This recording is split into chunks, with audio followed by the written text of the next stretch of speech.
Okay, this video is called Advice for High School Students. Where this came from is I'm listening to an audiobook in the car called From Dawn to Decadence by Jacques Barzun, and he starts talking about all these different books about utopia and then what advice he'd give people. And I thought, well, I got my own advice here. Okay, so if you're in high school and you got to pick an elective for school, I would say do something useful. If there's Spanish conversation, you want to learn Spanish, you got to have a conversation. If you don't converse, you're unlikely to really learn the language. Junior Engineering Technical Society is good. You get yourself competitive in those sciences if you want to be. Debate is good. Learning to speak effectively will be useful to you for everything the rest of your life. If you want to get better at math, join the math team. Okay? Auto maintenance skills are highly valuable. Like when I think of all the people I've known, who do I actually need? You need somebody who can fix a car, okay? And in general, you want to try to have the older the car, the better. All this modern stuff about electronic cars is very bad. They want to make it so you can only go to the dealer, then the dealer is going to rip you off. So hopefully there will continue to be cars that a mechanic can fix, so you'll have some choice in who you go to help you with that or to do it yourself. School newspaper could be useful just for the practice in writing. Very few people know how to write well, so you want to teach yourself how to write well.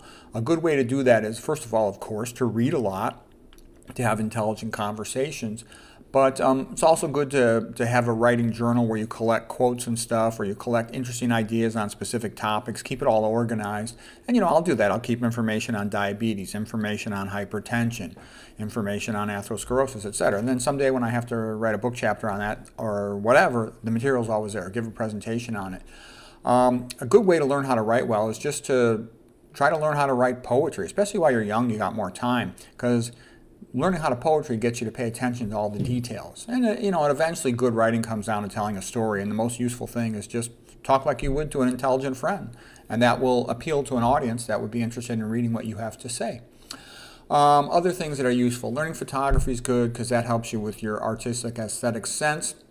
I think learning how to draw is like one of the most valuable hobbies, and if I could live my life over again, I would really learn how to draw, because you can connect drawing to everything else for the rest of your life. Like when you hand in a paper in high school or college, hand it in with a drawing. That'll immediately make your paper unique amongst all the other ones. There could be 1,000 kids in your class, but you'll be the only one that hands it in with a painting, a drawing, and that'll make it stand out. The teacher will automatically see you at a higher level.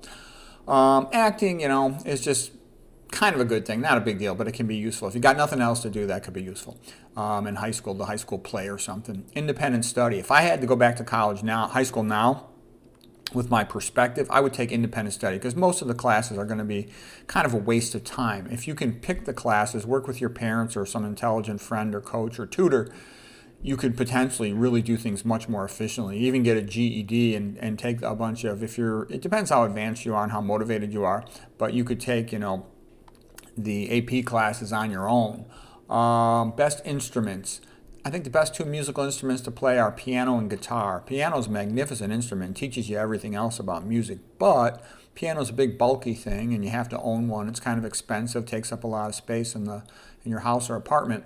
Guitar is convenient because you can carry it with you anywhere you go, and it doesn't cost as much or take up as much space. And the great thing about learning how to draw, auto maintenance, piano and guitar, these are things you can do for your whole life. When I was a young guy, I loved playing sports. I was a wrestler, but it's hard to wrestle after you're done with college or even high school. You got to be pretty good to wrestle in college, and by the time you're done with college, unless you've got the time to maintain the skill and a place to train and a team to compete with and to coach, you're unlikely to maintain that fitness. Same thing with sports like football. So you're kind of done with it. Most people are done playing a lot of sports after high school. So it makes more sense to invest your time into something like piano, guitar, and drawing that you can keep doing for the whole rest of your life. Tennis is a great sport because you can do it your whole life. You can play against men, you can play against women. You get to meet a bunch of rich people. I don't like golf because I think the golf courses smell because they spray so much crap on the grass. Other practical skills. Learn how to grow food. More and more of the food supply is being full of toxic chemicals, and it's not good. So if you can actually grow high quality food, you can feed yourself, feed your family, maybe eventually make a little business on the side with that. You can grow enough potatoes to feed a big family just on 1 acre, okay, easy. You should know some basic survival skills, how to purify water, some camping skills, things like that. If you want to learn something, you can sometimes get an internship with people who are good at it. Like if you want to learn about, managing a house, a property, you can do an internship with a contractor. Just make sure you're not exposed to toxic things when you do that. You can get exposed to pretty toxic chemicals in plumbing and other situations. Like I said, knowing how to change car tires, oil change, and more about a car is valuable stuff. You're not at the whim and mercy of a dealer who rips you off. Um, Other valuable skills I think in the future is useful to know how to run electrical generators, know a little bit about heating, air conditioning, and plumbing, because everybody's going to have to deal with these things in their house. And try to, through high school, make friends with people who know these things or have a father or somebody in their family who does, because then whenever you have a problem, you just call your friend rather than calling some stranger company that might rip you off. Very valuable to have computer programming skills. Very few people know computers well. Everybody knows them a little bit, but I mean, who know them actually well and can deal with complex issues. So if you have computer skills, you can also potentially work remotely. That's a great thing to be able to work remotely, through the internet, because then you're not trapped in a location. I've seen people who moved to Hawaii because they could work remotely. You're not stuck in a bad area. You can live wherever you want. If you can, because most people have to move somewhere they don't want to in order to get a job. So having the ability to work on a computer, you can combine skills to work on a computer. Like let's say you're a reasonably good writer and you're reasonably good at drawing. Well, you could make children's books, comic books or something, and websites or videos related to that and work remotely. That would be nice. Avoid things that are bad. A lot of people ruin their life by crazy behavior in high school. So avoid alcohol. You don't need to drink a single drop of alcohol your whole life. It doesn't make it cool. To say, oh, we want to get drunk or stoned is stupid. You basically say you want to ingest, toxins to mess up your brain. That's stupid. My advice is don't drink any alcohol the rest of your life. If you have to take a sip sometime, maybe you do, fine, but alcohol is bad. You should know that. MJ is bad. You don't ever want to take one puff of it, not one puff. Same thing with cigarettes, not one puff. If people are violent and kind of like that, you don't want to be around those people. They don't do well in life, and they'll ruin your life too. Stay away from sleazy women. They can look very pretty, and it might be fun to think about them here and there, but they'll just ruin your life too. Avoid them. Don't go to bars. Bars are for losers. Stay away from them. Avoid noisy places, rock concerts. Some people go deaf after just going to a rock concert one day. Okay, you don't want to do that. Okay, stay away from that. You should think of yourself as high class and as wanting to have a high class life, because you want to stay out of crowded, noisy places. Nothing good comes from these things. Again, a lot of people have damage to their hearing from going to rock concerts or any really loud, noisy place. Avoid places that smell bad. If a place smells bad, that usually means it's bad for you. Like the toxic smells coming out of factories or some other jobs where people work with chemicals or cleaning chemicals or something. Stay away from those places. They're bad for you. There's a reason why things smell bad. It's your nose warning you that this is bad for you. Your nose goes directly to your brain, so things that smell bad can have a bad effect on your brain. You should avoid them. For example, do not go to the dry cleaner. Those places are freaking toxic. Those people have a very high incidence of Parkinson's disease and other forms of brain damage from being around those toxic chemicals. Also, minimize time with a cell phone. The typical teenage dummy is always sending text messages all day long to their friends. And minimize time with social media.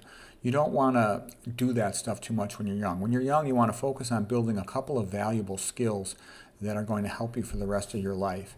And don't even worry too much about spending that much time with friends. Yeah, it's good to have friends, but you don't want to spend all your time just wasted in nonsense. Okay, recognize that school is just a memorization contest. You have to play the game, and in order to get your degrees or whatever, if that's going to be part of your career path, which it is for most people. So because it's a memorization contest, study memorization techniques. The best book is the Harry Lorraine Super Memory Super Student. You should read that one. And if you're serious about school, you can read one of my study skills books. The easiest one is that little Underground Guide to Study Skills. You raise your IQ, you can raise your IQ about 30 academic points, IQ points.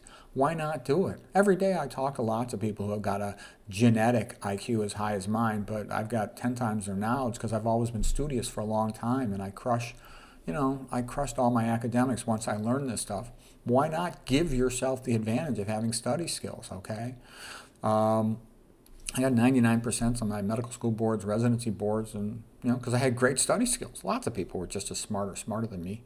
You have to get the psychological motivation in your mind that you want to be great and you want to do something great someday. All these things motivate you.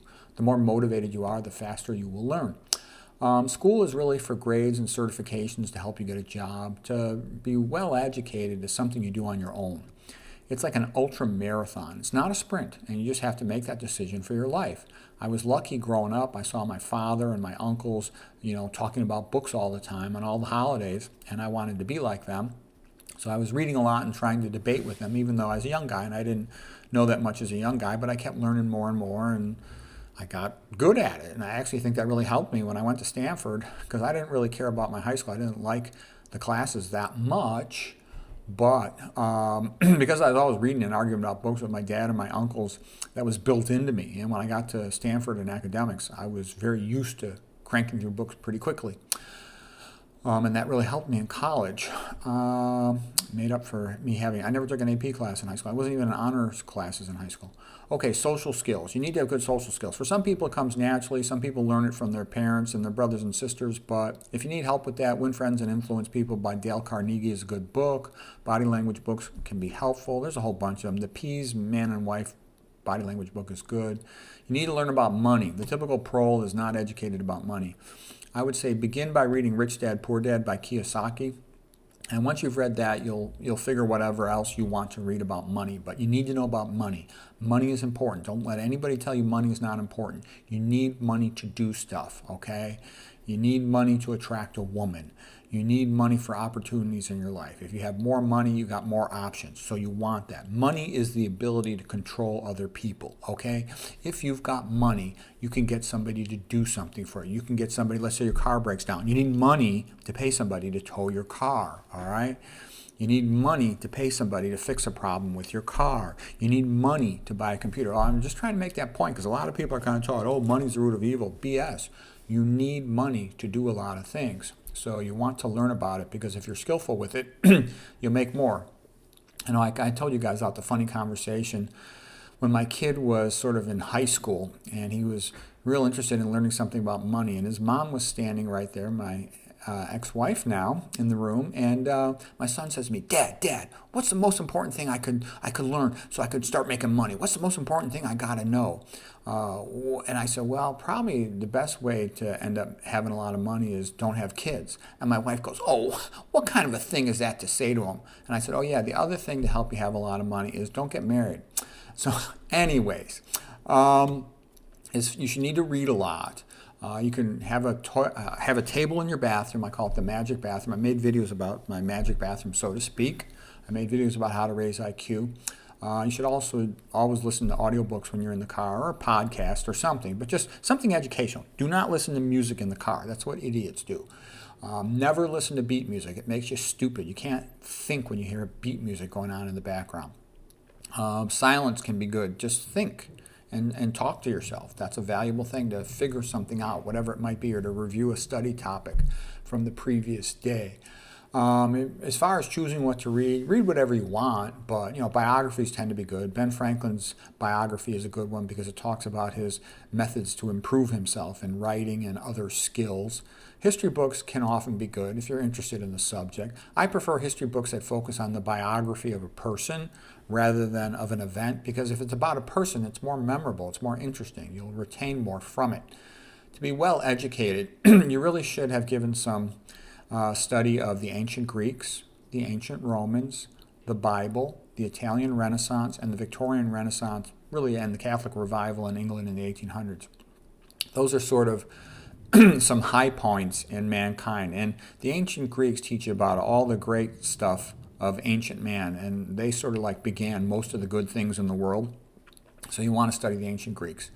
The ancient Romans teach you about a lot of the bad things about man, about power trips, about abuse of power, and all that stuff. You want to study them because you'll see the truth about how men behave when there's no check on their behavior. So you won't be such a chump the rest of your life. Because all your life, you're going to be exposed to constant lying all day long.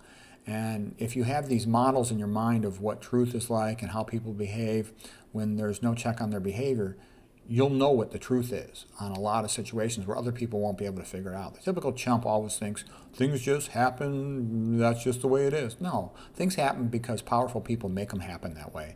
And you need to sort of figure out what do the powerful, rich people want, because they're going to shape a lot of your destiny, whether you like it or not. You should read the Bible. Tons of stuff comes from the Bible, far more than people could imagine. If you read the Bible, you know that's obviously true. If you haven't read it, then you're an ignoramus. Okay, Italian Renaissance. Good to study because it's one of the high points in mankind. You know, Michelangelo, Raphael, Pope Julius, all that stuff, and Luther and what happened with that. Okay, you know, if you want to learn how to write better, Romantic Manifesto by Ayn Rand, Art of Literature by Schopenhauer, they're fantastic books. The best philosophy book is The Cave in the Light by Arthur Herman. You should have respect for literature, philosophy, and religion. A lot of wisdom can come from it. Religious people, they're just more successful in life. They're healthier. They're less likely to get divorced. It leads to a lot of benefits. So you're always going to hear, you know, the public school sphere mock religion and all this stuff. It's because they wanted to make people weak. You make yourself stronger by being aware of these things. Okay. Have at least one intelligent friend that you could talk to, or, you know, follow some author or YouTube video set or something, some contact with intelligent, useful information.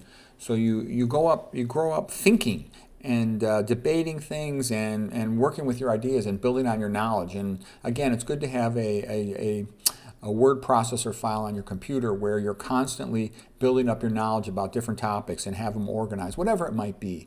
I found having all these quotes, I got thousands of pages of quotes. I go to them all the time when I'm, you know, writing a paper or something, or writing a book or giving a talk. It's a valuable thing.